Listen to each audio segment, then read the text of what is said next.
मैं आपके ज़रिए जो 2021 और 22 का जो बजट हुआ और जिसके ऊपर आज डिमांड्स पर आपने मुझको मौका दिया, मैं आपके ज़रिए जो आज के डिमांड्स है हाउसिंग, SC, ST, BC और BC minority welfare, women children welfare, revenue excise, commercial tax, transport, home affairs, agriculture, animal husbandry, civil supply.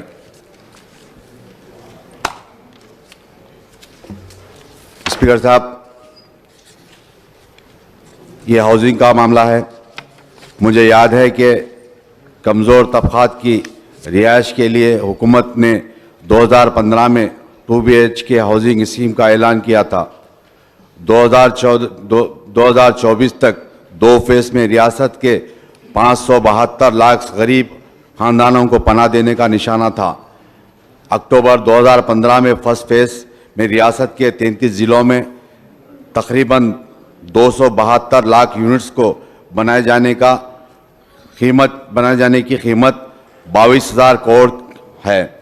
Hyderabad के 111 मुकामात पर जिसकी लागत 9,714 करोड़ रुपए की कीमत से तामीर किया जा रहा है। KTR साहब ने अगस्त 2020 में ऐलान किया था कि दिसंबर 2020 तक 85,000 मकानात को मुकम्मल करेंगे, गरीब आवाम को हवाले करने का ऐलान किया था। मैं हाउसिंग मिनिस्टर साहब से जानना चाहता हूं कि 2 BHK मकानात जो कंप्लीट हो चुके ज़ेर तामीर है, जो डिटेल हाउस को बताए।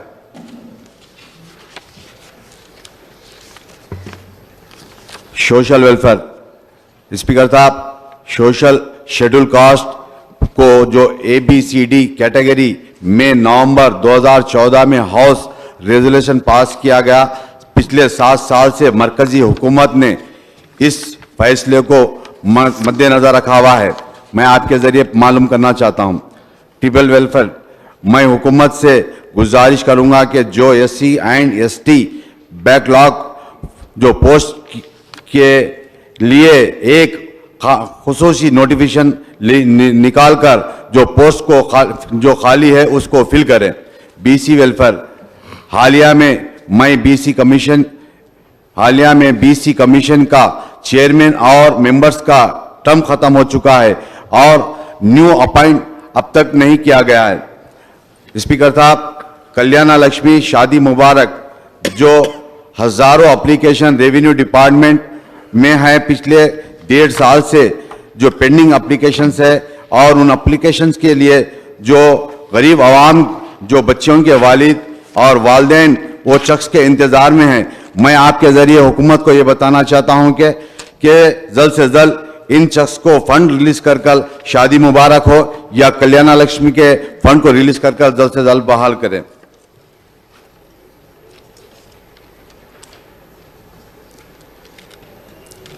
स्पीकर साहब, माइनॉरिटी वेलफेयर में माइनॉरिटी स्टूडेंट्स स्कॉलरशिप्स और फीस के अदलिया के लिए इंतज़ार में हैं। मैं आपके ज़रिए बताना चाहता हूं कि ये स्कूल्स मैनेजमेंट हो या स्कूल मैनेजमेंट अभी तक उन तकलीफ का सामना करना पड़ रहा है और साथ ही साथ स्कूल के स्टाफ को भी तनख्वाहें भी नहीं मिल रही हैं। रियासत में हज़ारों एकड़ वक्फ बोर्ड प्रॉपर्टीज़ पर नाजायज़ कब्जा होते जा रहा है और साथ ही साथ शहर हैदराबाद के अलावा जो रियासत तेलंगाना के कई वक्फ प्रॉपर्टीज़ हज़ारों एकड़ में जो एग्रीकल्चर हो या दीगर लैंड्स के ऊपर नाजायज़ कब्जा होते जा रहा है और वक्फ बोर्ड खामोशी बैठकर तमाशा देखते जा रहा है। मैं आपके ज़रिए बताना चाहता हूं, जल्द से जल्द इसके ऊपर एक्शन लेकर जहां पर भी वक्फ बोर्ड के प्रॉपर्टीज़ हो उनके ऊपर अपने कब्जे को कायम करें और जो नाजायज़ कब्जा किया गया उनके ऊपर क्रिमिनल केस बुक करने का आपके ज़रिए बताना चाहता हूँ।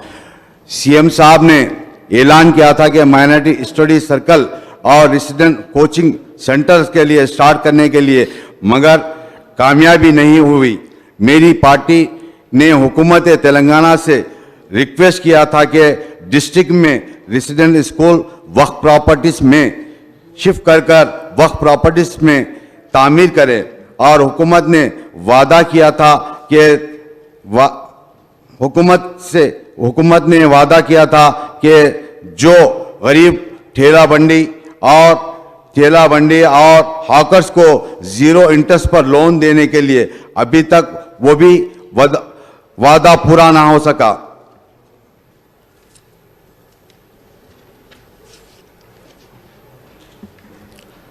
स्पीकर साहब, हज हाउस के बाजू अंडर कंस्ट्रक्शन जो बिल्डिंग जो तामीर हो रही है, मैं आपके जरिए बताना चाहता हूं, जो बिल्डिंग के लिए साबिक़ा में जो हमारे होम मिनिस्टर साहब है जनाब महमूद अली साहब और जनाब मेरे अकबरुद्दीन अवी साहब ने मिलकर साथ ही साथ मुस्लिम एमएलएस के साथ उस बिल्डिंग का मुआयना किया। बिल्डिंग की काम को खत्म कर उस बिल्डिंग के अंदर माइनॉरिटी डिपार्टमेंट के तमाम ऑफिसेस को शिफ्ट करने के लिए मेरी पार्टी ने हुकूमत से गुजारिश की थी।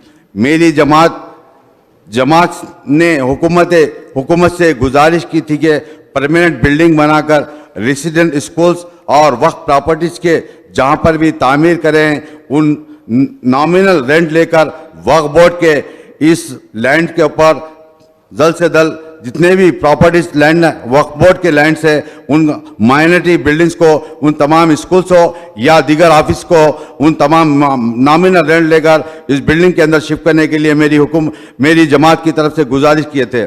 मैं आपके जरिए बताना चाहता हूं, पिछले 7-8 महीने से इमाम हो या मसाजिद के मौज़िन हो, उन तमाम को हुकूमत की जानिब वक्फ बोर्ड की जानिब से उनको तनख्वाहें नहीं दी जा रही है। मैं आपके ज़रिए हुकूमत से गुजारिश करूंगा कि जल्द से जल्द वक्फ बोर्ड को फ़ंड रिलीज़ कर इमामों के लिए और मौज़िनों के लिए और उनके तनख्वाहों का इंतजाम करें।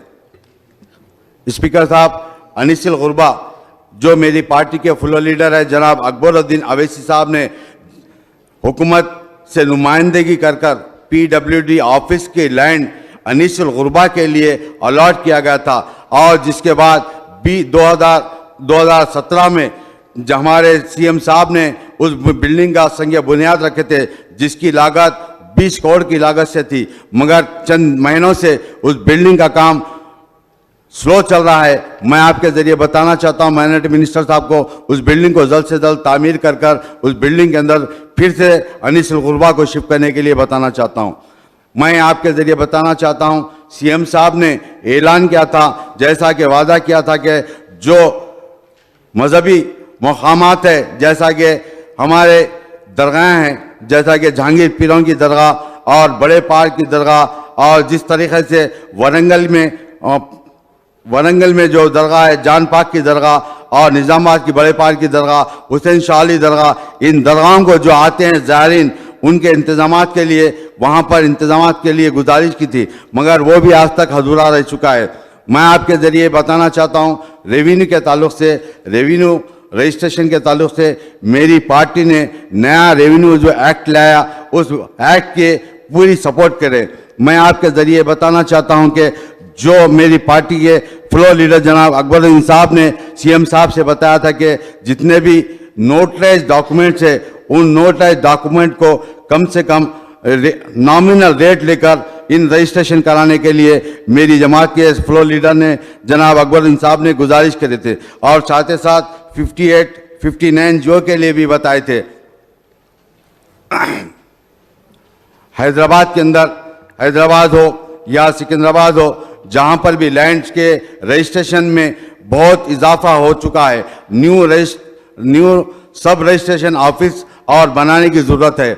और मैं आपके ज़रिए बताना चाहता हूं, जो CM साहब को हमारे फ्लोर लीडर साहब ने जो बताए थे, जो बंदलागुड़े के अंदर न्यू रजिस्ट्रेशन ऑफिस बनाने के लिए, मगर वो अब तक अधूरा रह चुका है।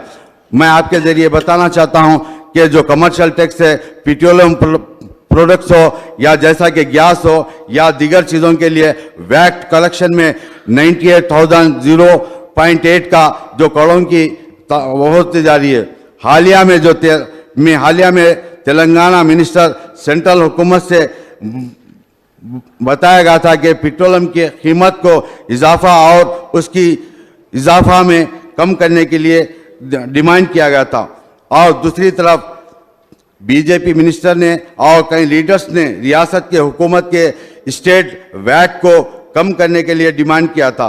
मैं आपके ज़रिए बताना चाहता हूं, ये बीजेपी टीआरएस की भोला भाली वजह से गरीब आवाम परेशानी का सामना करना पड़ रहा है। मैं आपके ज़रिए बताना चाहता हूं, जैसे कि आज हालात ये बनते गए, आज देखिए मिडिल क्लास के फैमिलीज़ का हाल ये हो चुका है, बीपीएल फैमिली से ज़्यादा वो गरीब होते जा रहे हैं।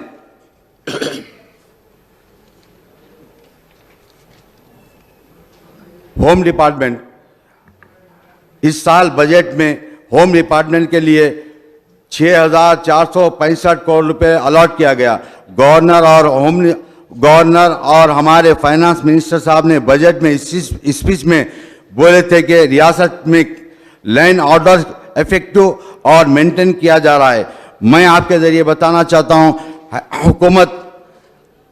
हुकूमत ने जो पिछले लॉकडाउन के मुद्दत में जो दोनों शहरों के अंदर जो क्राइम का जो ग्राफ कुछ तक कम हो चुका था, उसके बाद लॉकडाउन होम जो फिर शुरू होने के बाद, लॉकडाउन हटाने के बाद आज देखते होंगे दोनों शहरों के अलावा जो रियासत के मुख्तलिफ हिस्सेजात के अंदर दिन दाड़े मर्डर होते जा रहे हैं। मैं आपके ज़रिए ये भी बताना चाहता हूं, जो पिछले महीने जो पेद्दापल्ली के अंदर एक वकील और उनकी वाइफ का मर्डर किया गया, जो दिन की रोशनी के अंदर इस मर्डर, और साथ ही साथ कई जगह पर ऐसे दिन की रोशनी रात के अंधेरे में कई मर्डर्स होते जा रहे हैं। मैं आपके ज़रिए बताना चाहता हूं, और साथ ही साथ रियासत के दूसरे हुकूमतों में जो आज जहां पर भी जो सीसी कैमरों का इंतजाम नहीं है, वहां पर लाइन ऑर्डर किस तरीके से मेंटेन किया जा रहा है। मैं आपके ज़रिए बताना चाहता हूं हुकूमत को, आप देखते होंगे पिछले आज लॉकडाउन के बाद जो शहर हैदराबाद हो या सिकंदराबाद के अंदर जो ट्रैफिक पुलिस की जानिब से जो आवाम के ऊपर जो असर होते जा रहा है, दिन दाड़े रात के टाइम दिन के टाइम जो चालाना कर कर और कई बच्चों को और कई लोगों को चालान के बुनियाद पर इन तमाम को जेल भेजा जा रहा है। मैं आपके ज़रिए हुकूमत को बताना चाहता हूं, जो ट्रैफिक की वजह से जो ट्रैफिक के जो अहदेदार है उनकी वजह से जो आज गरीब आवाम को मुश्किलात का सामना करना पड़ रहा है, मैं आपके ज़रिए बताना चाहता हूं। और आपने मुझको जो मौका दिया, मैं आपकी तरफ से शुक्रिया अदा करता हूं। शुक्रिया। इसी के साथ ये समाचार समाप्त होते हैं।